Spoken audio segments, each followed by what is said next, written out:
La Unión Europea alcanzó un acuerdo para frenar la migración y crear centros de retorno. Criticada por grupos de derechos humanos, la nueva ley permitirá a los estados construir fuera de sus fronteras centros para albergar a los inmigrantes expulsados o aquellos a los que se les negó la solicitud de asilo.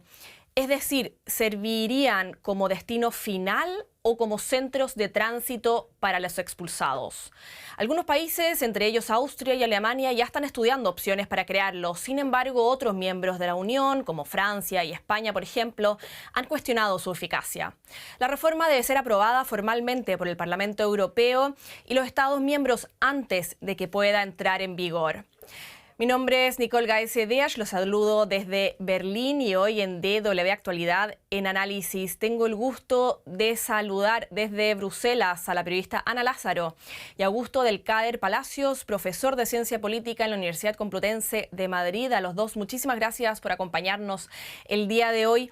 Ana, me gustaría comenzar contigo, que has estado siguiendo la discusión ahí en Bruselas. Acércanos, por favor, al debate que se está dando. ¿Qué contempla exactamente este acuerdo y cuáles han sido los principales puntos de debate? Pues evidentemente el punto más controvertido es precisamente la creación de estos centros de deportación en terceros países. En primer lugar, porque los migrantes pueden ser enviados a países con los que no tienen absolutamente ningún tipo de arraigo. Por ejemplo, teóricamente, un ciudadano de un país de América Latina, un peruano, podría encontrarse en un centro de deportación en medio de África o de Asia Central. Y otra cuestión que preocupa mucho es el hecho de que se puede deportar a familias enteras. Incluso los menores pueden ser deportados, eso sí, junto a sus padres, pero para muchos en Bruselas esta externalización debilita claramente los derechos de los migrantes. Y también podríamos decir que esta no es la única controversia. También hay que ver lo que cambia aquí dentro de la propia Europa. Por ejemplo, con este nuevo reglamento, la detención administrativa se prolonga, puede durar hasta 2 años. La vigilancia se vuelve más intrusiva, se permiten los registros domiciliarios y en caso de que no respeten la orden de expulsión, los migrantes van a ser penalizados. Se les puede incautar el pasaporte y también se les puede prohibir la entrada de por vida a la Unión Europea. Así que, a pesar de la controversia y el debate, pues todas estas medidas se han aprobado. Mm. Augusto, ya nos ha acercado un poco, Ana, al funcionamiento de estos centros. ¿Qué otros detalles nos puedes dar en concreto? ¿Cómo podrían funcionar esos centros de retorno? ¿Se han dado más detalles al respecto? Bueno, la verdad es que de momento no conocemos demasiados detalles sobre los elementos fundamentales de qué va a pasar con estos centros de retorno. Este es el eufemismo, ¿no?, que utilizan las instituciones comunitarias, ¿no?, para hablar de estos centros de detención o incluso de estas cárceles, ¿no?, para inmigrantes y refugiados, que creo que sería una terminología un poco más ajustada a la realidad, ¿no?, porque son centros donde hay privación de libertad y de circulación, ¿no? Algunas de las informaciones que se están empezando a circular en las diferentes redes diplomáticas y en medios de comunicación están hablando de algunos contactos con países como Uzbekistán o Kazajstán, como dos posibles países en los que construir estos primeros centros, pero es importante también entender que la política migratoria europea es una competencia compartida entre la Unión Europea y los Estados miembros y que por ese motivo realmente se pretende dotar de un instrumento que sea muy flexible, de modo que permita a los diferentes países mantener relaciones bilaterales y llegar a acuerdos bilaterales con terceros países para de manera autónoma o independiente, podemos decir, se produzcan este tipo de expulsiones forzosas a terceros países. Desde luego, todavía quedan muchos interrogantes, hay muchas preguntas, ¿no?, relacionadas con, por ejemplo, cuál va a ser el régimen jurídico de estos centros, bajo qué jurisdicción se van a encontrar, jurisdicción nacional de esos terceros países, jurisdicción europea, bajo el mandato del derecho internacional. El Consejo de Europa ha hecho una recomendación o una petición diciendo que en caso de construir estos centros, a pesar de todas las reticencias al respecto, deberían estar bajo la jurisdicción de los tribunales internacionales, ¿no? Del derecho internacional. Luego, evidentemente, también la cuestión práctica, ¿no? La cuestión logística de quién va a ser el encargado de gestionar y administrar estos centros. ¿Van a ser cuerpos mixtos de funcionarios, de policías de los países donde se ubican y también países europeos? En fin, hay muchas dudas, ¿no? Sobre la gestión, sobre el régimen jurídico y sobre la propia logística, ¿no? De todos estos centros o cárceles, ¿no? Claro, Augusto, tocas un tema clave, que si es compatible esta iniciativa con la legislación europea y con las leyes de los países miembros del bloque. Ana, me gustaría ir al análisis político. ¿Tú cómo lo evalúas? ¿Es esta una respuesta a la presión política ejercida por la extrema derecha durante estos últimos años? ¿Y hasta qué punto los partidos tradicionales están incorporando sus planteamientos sobre migración? ¿Cómo ha evolucionado el debate público ahí en Bruselas durante esta última década? Pues haces bien en hablar de la última década, porque efectivamente la legislación europea empezó a endurecerse tras la crisis migratoria de 2015, cuando hubo la llegada masiva de demandantes de asilo procedentes sobre todo de Siria, pero también de Afganistán y de Irak. Por aquel entonces, y seguramente muchos de nuestros oyentes lo recordarán, la ex canciller alemana Angela Merkel dijo aquella frase de podemos hacerlo, lo lograremos.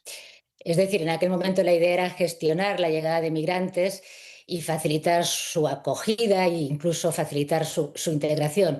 Pero todo esto ha cambiado radicalmente. ¿Y por qué está pasando esto? Pues precisamente porque hay un cambio político en Europa. Efectivamente, las fuerzas de extrema derecha y de la derecha radical han ido ganando terreno en los diferentes países, pero también a nivel de Parlamento Europeo. Y efectivamente los partidos conservadores, seguramente por miedo a perder votantes, han ido adoptando muchas de sus ideas a lo largo de estos años. ¿Y cómo ha ocurrido esta evolución? Pues a nivel europeo hemos ido viendo cómo se endurecía la legislación. Lo primero que se hizo fue empezar a reforzar el control de las fronteras externas. Después llegaron los pactos de cooperación con una serie de países. Hubo pactos con Turquía, hubo pactos con Libia. En aquel momento la idea es os damos dinero y vosotros retenéis a estos migrantes para que no lleguen a Europa. Y ahora, pues finalmente, 10 años después, hemos llegado a este punto en el que se están creando centros fuera de la Unión Europea para retener y para enviar a estos migrantes. Así hay un endurecimiento muy claro.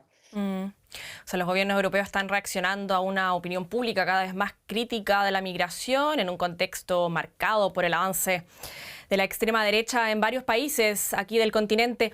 Augusto, ¿es inevitable pensar en las políticas de control migratorio impulsadas en Estados Unidos y en el papel que desempeña ICE, el Servicio de Control de Inmigración y Aduanas? ¿Ves similitudes entre ambos enfoques o existen diferencias fundamentales en la manera en que Europa y Estados Unidos están actualmente abordando este desafío? ¿Tú cómo lo ves?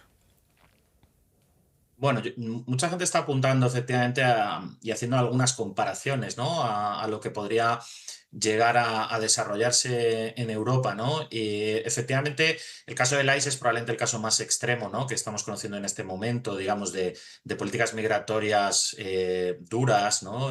Basadas en el control y en, digamos, una clasificación o una jerarquía racial de la movilidad, ¿no? Porque al final es de lo que deberíamos hablar, ¿no? De los sesgos coloniales que hay detrás de estas políticas migratorias, que lo que hacen es establecer una jerarquía racial por la cual establecemos qué personas tienen derecho a moverse y cuáles no lo tienen, ¿no?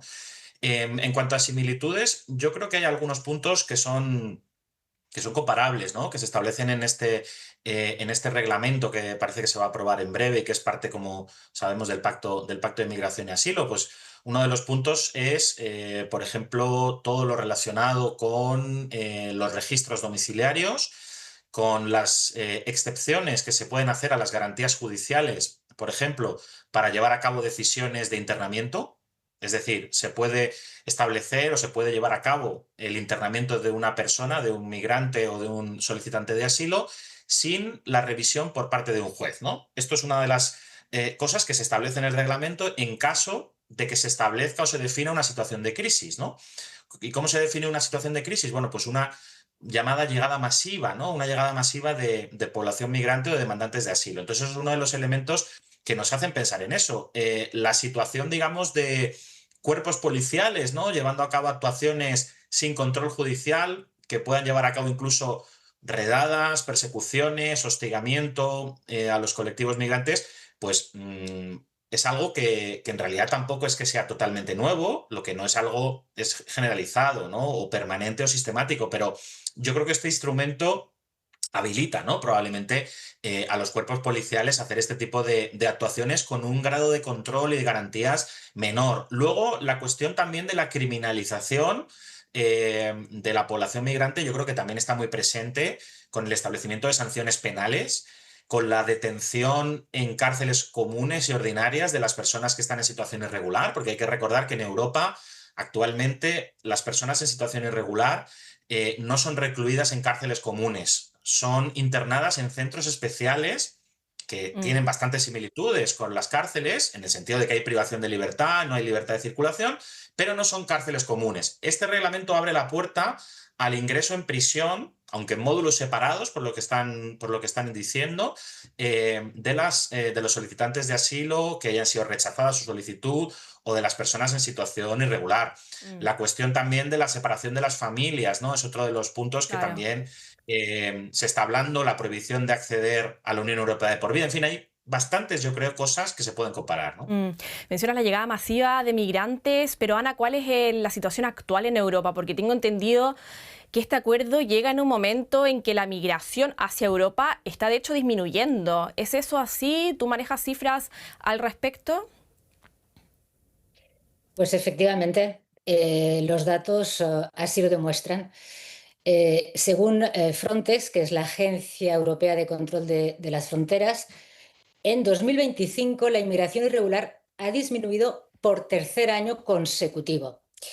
Las cifras hablan incluso de una disminución del 26%. También es verdad que no todos los países tienen la misma percepción, porque no en todos los países la llegada de inmigrantes es similar, pero globalmente para las llegadas irregulares la cifra es de menos 26%. Y si hablamos de las demandas, de las peticiones de asilo, la cifra disminuye hasta un 27% respecto a 2024. Así que me parece correcto decir que si hay una percepción de que la inmigración está aumentando es porque el debate político está muy polarizado, porque hay fuerzas que tienen interés de alguna manera en agitar este fantasma. Eh, Esto es en lo que se refiere a las cifras de migración. Si quieres, también te podría comentar las cifras en términos económicos. Adelante. Por- Sí, porque las cifras en términos de crecimiento económico también demuestran que los datos son positivos o que al menos son neutros. En ningún caso son negativos.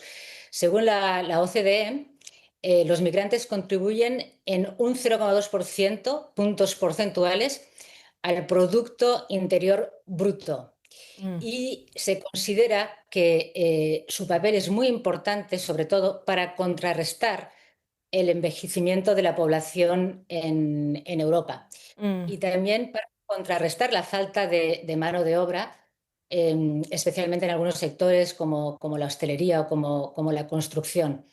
Así que, bueno, España precisamente cuando ha hecho la última regularización de inmigrantes es uno de los argumentos que ha utilizado su contribución a la economía. O sea, es decir, la migración disminuye en Europa mientras el continente necesita más mano de obra. Augusto, otra de las críticas más recurrentes tiene que ver con las garantías de derechos humanos en estos centros de retorno. ¿Hay preocupación por el bienestar de los migrantes? ¿Qué inquietudes se están planteando entre las organizaciones humanitarias? ¿Qué nos puedes contar al respecto?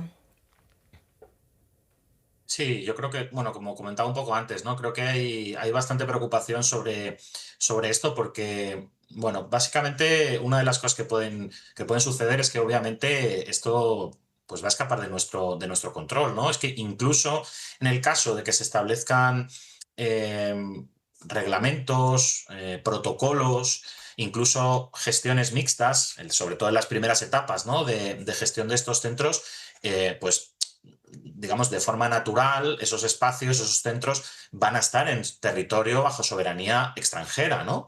Entonces, parece difícil, ¿no? Pensar, especialmente con las listas de países seguros que recientemente ha elaborado la Unión Europea, pues parece difícil pensar en unos lugares, digamos, en unos espacios donde los derechos humanos de la población migrante vayan a estar garantizados y protegidos, ¿no? Entonces, digamos que esto es problemático ya en origen, ¿no? El hecho de pensar, ¿no? en determinados terceros países para la construcción de estos centros, independientemente de que, como digo, se logre establecer estos protocolos, esta vigilancia, esta supervisión en estos países, ¿no? Mm. Y Ana, ¿hasta qué punto ha formado parte del debate en Bruselas? ¿Qué inquietudes se están planteando dentro de las instituciones europeas? Pienso, por ejemplo, también en la experiencia impulsada por el gobierno italiano, por Giorgio Meloni, cuando fue bastante polémico el envío de migrantes a Albania, la idea de mandarlos. Y es verdad que Italia ha sido pionera en este sentido y también es cierto que sus propios tribunales detuvieron el proceso a la espera de que se viera si esto estaba en acuerdo con el derecho europeo. Ahora, pues con la aprobación de este reglamento, creo que las vías se abren para que Giorgia Meloni pueda llevar a cabo su política de externalización y de enviar a los migrantes a Albania.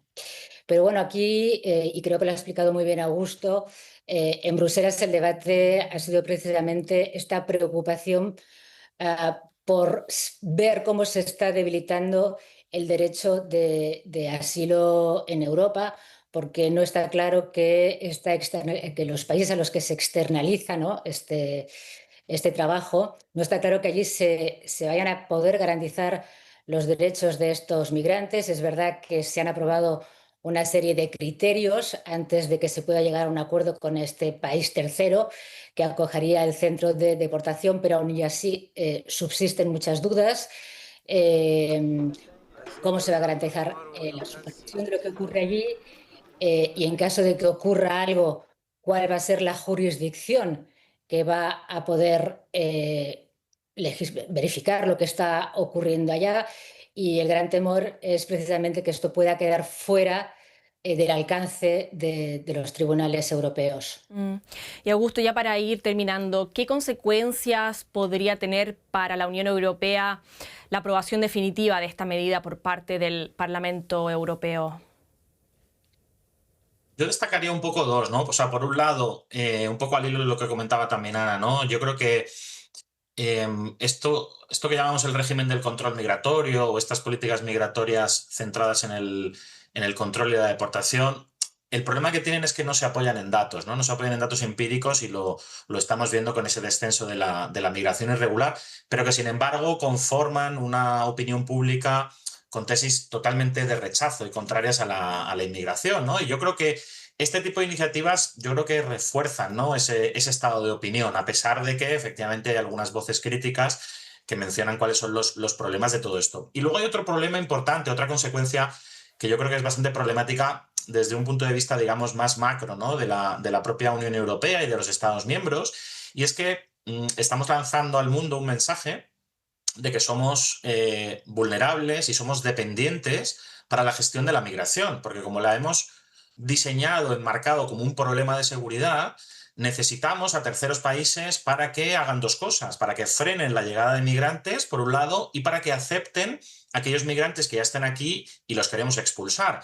Entonces, eso genera un esquema de externalización contra instrumentalización. Es decir, estos terceros países son muy conscientes de nuestra vulnerabilidad y de nuestra dependencia y pueden darle la vuelta a la moneda y utilizar esto en su favor y utilizarlo como moneda o de cambio, como presión contra la Unión Europea y contra los países. Lo hemos visto en muchos casos ya de países que utilizan esta vía, ¿no? Esta forma de instrumentalizar la migración para obtener algún tipo de rédito, de ventaja, ¿no? O sea, que no solo es un problema, digamos, interno y de derechos humanos, que por supuesto, sino que desde el punto de vista de las relaciones internacionales y diplomáticas, pues creo que tampoco es una posición muy acertada en ese sentido, ¿no? Es decir, Europa se puede hacer dependiente de países terceros. Ana Lázaro desde Bruselas y Augusto del Cader Palacio desde Madrid. A los dos, muchas gracias por habernos acompañado el día de hoy. Muy interesante análisis. Y a todos los que nos siguen, recuerden que también nos pueden encontrar en redes sociales y en todas las plataformas de podcast. Nos vemos mañana. Que estén muy bien.